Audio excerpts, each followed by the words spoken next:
I'm so pleased to welcome you to a real quick view of Joplin East Middle School and Elementary Number 2. This is the building as you're approaching it, coming east on 20th Street. You'll be seeing the middle school first. It's the larger part of the building, and then there's this section in the middle that connects the two schools together where we have the auditorium, and it's not a direct connection through inside the building, but it is a connection. This is actually the entrance to the middle school, and as you enter, it's such a grand entrance there with a learning stair where you can gather a couple of groups of kids and a couple of classes of kids and have them come together for an activity, or kids can just hang out. That's also part of the commons area and walks right on into the commons.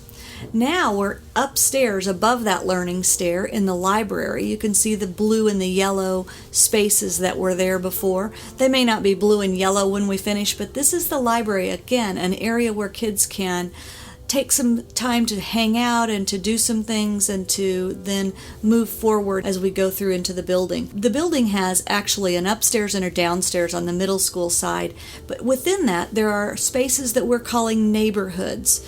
What that is a wide hallway with some classrooms around it where we'll have groups of students. Probably around 200 students can be in each neighborhood, and within each neighborhood there will be math, social studies, science, and language arts or communication arts classrooms, so that those teachers can work together to integrate learning, and they can bring those kids into that wide hallway and do large group activities with those kids. And so the other feature that you'll notice is big windows that look into those classrooms, and those doors actually open up to make that large middle space even bigger. As we move on over to Joplin Elementary Number 2, you'll see that it's just a one-story building. It's the small school for the little kids, and there really definitely was a lot of design put into how students will transition from the elementary to the middle school, where they'll feel like they're making an entrance into yet a new building. The buildings are hooked together for saving in operational costs for the future, but it's something that we think is a really good benefit educationally as well. As you enter Elementary Number 2, then you'll come into the office area, and then you come to a big area where it's just a big space with a nice lighthouse-ish kind of area where you can see in, and it brings the light in, and it's just an inspiring space where students will be able to go to a variety of different places. One of the places that they will be able to go into would be to the commons area, and they'll move into that commons area just right here, but the commons area is connected to the library. You can see the library shelves off to the right. You can also see a nice little stage that has a curtain that can go around it, and just a real nice place for the kids to be. And the kitchen actually connects to both the schools, so that there's a separate serving space for the middle school and also for the elementary school. This space is the gym. This gym happens to be a FEMA safe room.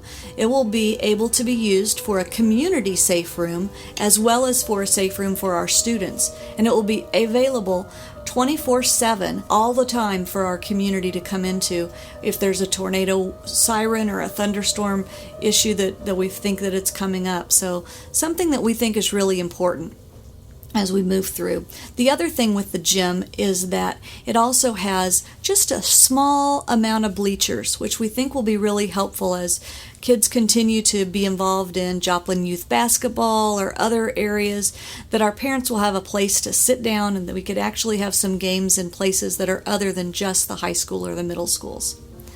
So we move on through in the elementary setting. You have, again, a wide hallway. You'll notice that that's kind of a theme. This is what we're calling the theater in the park. It's an area where there are classrooms to both sides, but then in the middle there's an outdoor classroom that actually just doesn't have any grass. It just has pavers, but it's up a little bit, and the sunshine can come in, but the students can actually go into that area for some messy projects and to do a variety of things. And on both sides, it opens up into this big wide hallway so that it also could be used as a stage. It's places for students to gather and to share and to present their learning in new and different ways than we've been able to in the past. You'll also notice that we have different kinds of furniture for the kids in these spaces. We want the kids to be comfortable so that they can not be sitting in a hard chair all day long. We want them to be able to see that learning that's happening. The other thing that you'll notice is that inside the classrooms there are windows. Lots of windows to look in because we're not hiding the learning. The learning is on display in our new schools. It's a wonderful way that we can have everything come together. Appreciate you taking this quick tour with me today. We're very excited about the future of East and Elementary number 2. It'll be exciting to name it. Some people are wondering why we didn't name it Duenweg or Duquesne, and that's because Duenweg and Duquesne are schools that will still be serving our school district in other ways. Thank you for joining me.